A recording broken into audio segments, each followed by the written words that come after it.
Hey guys, welcome back, Wrestling Mayhem Show. Checking that out with Montreal Theory and, of course, the Wrestling Mayhem Show Gold. We had a little bit of a voicemail miscommunique. I didn't realize that Bo Diggity sent a voicemail. So we did listen to most of that here on Mayhem Gold. If you want to see our direct reactions to that, go check it out on the app. In the bonus material. But other than that, we're going to tack that on the end of the show, if I remember, at 3 in the morning here when I edit this. So look forward to that. So Dustin out there that emailed, you were not going to be without your Bo Diggity this week. That's the right name, right? Did I get that? At least I'm yes. not. All right. At least I don't think he's like a Canadian girl like Mad Mike when he first started emailing. Okay. So You're still not wrong about that. You're closer to Canada than I am, okay? But this week, it dawned on me, like, I just sat there last night at Raw, and I'm just like, and I tweeted this, and I said, isn't it amazing that this is 2013, and Paul Heyman is still ending a segment on Raw? Who would have thunk it, right? Paul Heyman. Paul Heyman, of course. So I thought we'd dig back as a storied history through WWE, maybe a little bit of ECW, WCW, Paul E Dangerously. So I thought maybe, I don't think we've done this yet.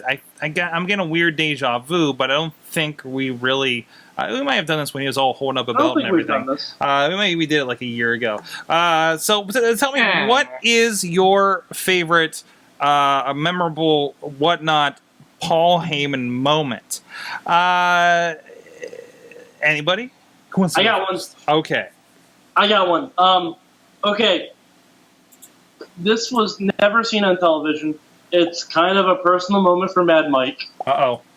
No, it's good. It doesn't involve like much. I remember when that happened. Oh, that was dirty.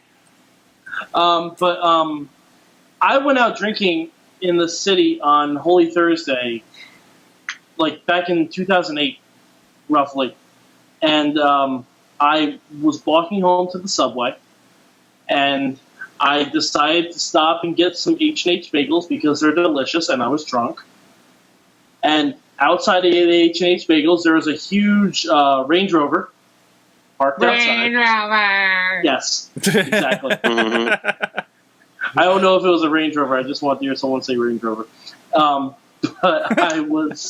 I walked in to get my bagel, and there were two guys in front of me waiting for a huge bag of bagels to be delivered. And I saw a nice little bald patch and a ponytail on the back of this guy's head, and he was dressed in a pretty sharp suit. And I looked, and I'm like, that kind of looks like Paul Heyman, like in my head. And he turned around, and it looked like fucking Paul Heyman. So I said to him, I'm like, excuse me, sir, I'm a little drunk, but are you Paul Heyman? And he's like, well, yes, I am! Pretty much as we would expect, right? Pretty much. And I went, horrible because I was so drunk, but I marked out like a motherfucker. I'm like, oh my God, I fucking love ECW. I was at Hardcore Heaven 99. I went the whole spiel and everything. And he's like, you know what? You're a good man. And he turned to the clerk. He's like, get my buddy here whatever he wants. And he paid for my bagel. Nice. He paid for my bagel, and he got the picture that Sorg just posted. I gotta say. Yeah, by the way, in that picture, you really do look like the drunk one, Mike. All right. I wasn't going to say this, but now I will. I actually was very drunk in that. But as I was leaving the H&H Bagels with my delicious I'm calling it an extreme bagel, I saw them sitting in their car in front of the store, and there was smoke billowing out, and all I could smell was pot. Oh, yeah. So, hey, I'm sure. What you gonna do? I gotta say, that story reflects my meeting with Rex Seebeck, actually. But anyway, so what about you, Damon? I haven't had a moment like that, but when I started watching wrestling, obviously I'm very young. I got to see a lot of the Paul Heyman Brock Lesnar sort of beginning, which was kind of cool. But I do remember when they were bringing back in ECW as an actual show, and I remember Paul Heyman talking me into it. Like the best asset of Paul Heyman is his ability to talk anyone into believing anything. And, that's why he's so good now. That's why the promo last night was so good. And I truly believe, like, this was going to be, like, the newest, like, it was going to revolutionize, like, televised professional wrestling now that they, were coming back. And now they had, a bit more production. They were going to do all this stuff. And I thought it was going to be something very special. Didn't turn out that way. But, yeah, I remember just listening to him talk and just realizing for the first time how convincing that he was and how, he sort of had that power. So that's my biggest memory when it comes to Paul Heyman.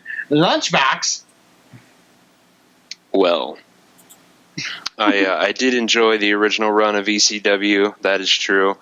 My personal favorite Paul Heyman memory, though, took place at ECW One Night Stand 2005.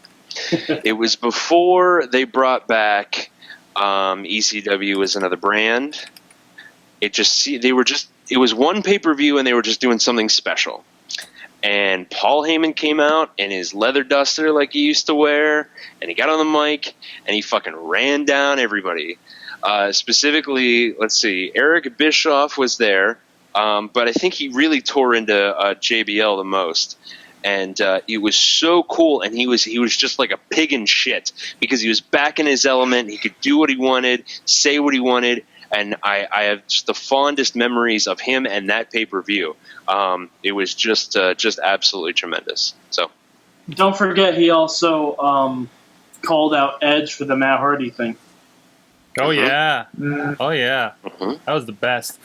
You guys, you took all my easy ones. There was a great moment I remember. Wait, you had that experience of mine too, Sword? Yeah, there's that too.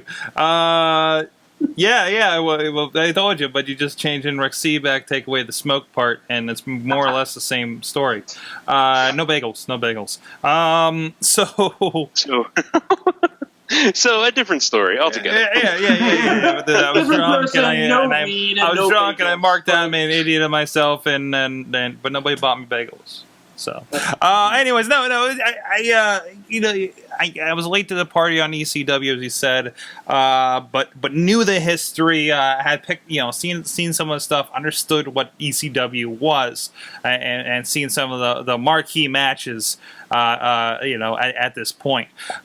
So when the Alliance angle happened, I remember specifically sitting there. I wasn't even at home. I think I was visiting my grandparents here in Pittsburgh, and I remember very explicitly like this idea of I can't remember exactly how it all went down, but there was a few guys that were like ECW guys, but they were like the Dudleys and Taz. It was a WWE versus WCW match.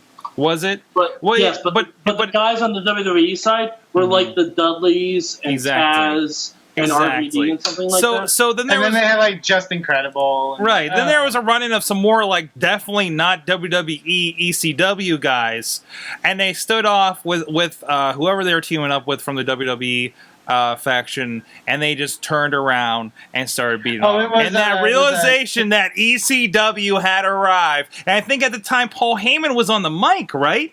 Like he was just commentating. He was commentating, and he just like stood up, threw his. I think he said, "I told you so," and walked up and picked up the mic and said, "Hey, we're here." And he also introduced Stephanie as the new owner of ECW. Exactly.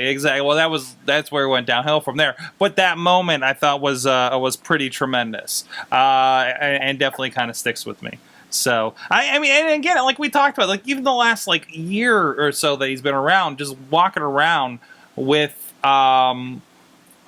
With Punk and the belt, and I think even what he's done for Curtis Axel has really raised him up a bit. When he showed up as Paul Bearer. Oh yeah. Oh my god. Oh yeah. My god. I mean, this has been some of the best stuff, and I still go back to that. My favorite era of SmackDown was when he was in charge, and even whatever he's involved with, he's infusing whatever evil genius crap that he can do into that, right? It's real obvious. You're getting him and Punk and their heads together, and you're just getting some ridiculously good stuff the last couple years out of the whole thing. And I'm really hoping it doesn't end here with Lesnar and Punk, although it does seem like it's kind of to the come to that head that it needs to, right? I still would love. No, I would love to see the like Punk defeats Lesnar, and then Paul Heyman signs one more guy, the newest Paul Heyman guy, Colt Cabana. Oh, that would be so amazing. That would be so amazing. Like, I could also see them. I could also see them doing that with Hero. If Hero wasn't the rumors of that's Hero true. being in the doghouse or whatever. That would be That's great. true. That's true. Awesome. But, from the chat room, we have Leg Kick saying when Paul said the check's in the mail. That's always reliable. She also knows that John Cena bought Paul Heyman a Range Rover for working that booty. Yes. Well, I mean, come on. You saw that picture, Paul Heyman, and that ass. I mean, Dead ass. Texas Anarchy says Paul versus Missy Hyatt, Clash of the Champions Arm Wrestling Challenge. and Alexander Carr said when the Paul Heyman check bounced, and Wrestle Revolution said the Paulie Dangerously era. Let's give an honorable mention to any time he walked around with that ridiculously large cell phone in the early 90s. I want to honestly look back at some of the Dangerous Alliance stuff and see. The Dangerous Alliance stuff is really good. Yeah, because I mean the stuff he does now, like I can imagine how great of a talker he was back then. Mm-hmm.